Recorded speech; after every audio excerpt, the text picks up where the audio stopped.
As a sociologist గా, professor గా, political thinker గా, రిఫార్మర్ గా, ఇండియాలో ఉన్నటువంటి బహుజనులకు మీరు ఒక ఐకాన్. మీ చైల్డ్హుడ్ గురించి కొంచెం చెప్పండి సార్. నా జీవితం అంతా ప్రకృతిమయం. ప్రకృతితో బతికిన పిల్లల్ని సడన్ గా తీసుకొచ్చి అక్షరాల బంధంలో పడేసినప్పుడు ఏమైందంటే ఒక కొత్త జైలు అయింది. మా అవ్వ ఏం చేసేదంటే వీటిని చిన్నగా అప్పులు ఇచ్చేది. ఈ అప్పులు ఇచ్చి కాగితాలు రాయడానికి ఎవరైనా కావాలి. సో ఆమె అల్టిమేట్ గోల్ ఏంటంటే నా కొడుకులు కాగితాలు రాసేవాళ్ళు కావాలి. సో మా అవ్వ ఎప్పుడైతే బల్లె తెలిసిందో ఏదో ఇక బల్లె పేరు ఎక్కించండి, ఎట్లా ఎక్కించండి మాకేం తెలియదు. తర్వాత ఈ పంతులు ఈ రాయించటోడు అది అరుచుకుంటూ చదవాలి.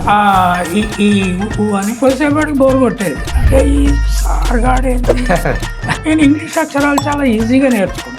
56 తెలుగు అక్షరాలు నేర్చుకున్నప్పుడు నేను చాలా ఇబ్బంది పడ్డా. ఒక్కొక్కటి రాయాలంటే పెద్ద ఎక్సర్సైజ్ కావాలి. వాటికి పైన ఒత్తులు, కింద ఒత్తులు, నేను చచ్చినంత పని అయ్యేది ఒత్తులు పెట్టుడు. కానీ ఇంగ్లీష్ అట్లా కాదు. ఏ గీకుడే, బి మళ్ళా గీకుడే, సి మళ్ళా గీకుడే. నేను అనుకున్నా ఇది అలకాకున్నది గీకుడే.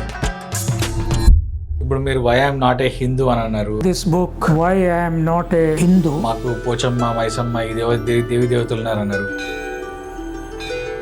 ఇంతకు మీరు ఏథిస్టా, అగ్నాస్టికా ఏంటి అనేది అర్థమవుతలేదు. ఫిలాసఫీ అనేది రిలీజన్ అనే కాన్సెప్ట్ తో పుట్టిందని. కానీ నేను అనుకునేది ఏంటంటే ఫిలాసఫీ ఉత్పత్తిలో పుట్టింది.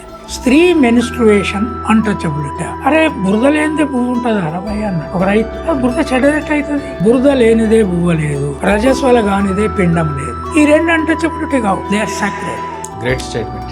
రికార్డు కాకుండా millions of tons of knowledge అది బయటకు వచ్చినాడు. Indian science will challenge the world. ఒక్క సిరాచుక్క 1,00,000 మెదళ్లకు కదలిక అని అంటారు కదా సార్. మీరు రాసిన పుస్తకాలు ఖచ్చితంగా కదిలిస్తుంది చాలా మంది. There is a lot that I need to write. I couldn't write all that. ఆ పని చేసే వాళ్ళు వస్తే ఈ దేశం ఎట్లుండదు. That's it. మీకు హోప్ ఉందా? డెఫినెట్. హోప్ లేకుండా ఒక రోజు కూడా బతకలేదు.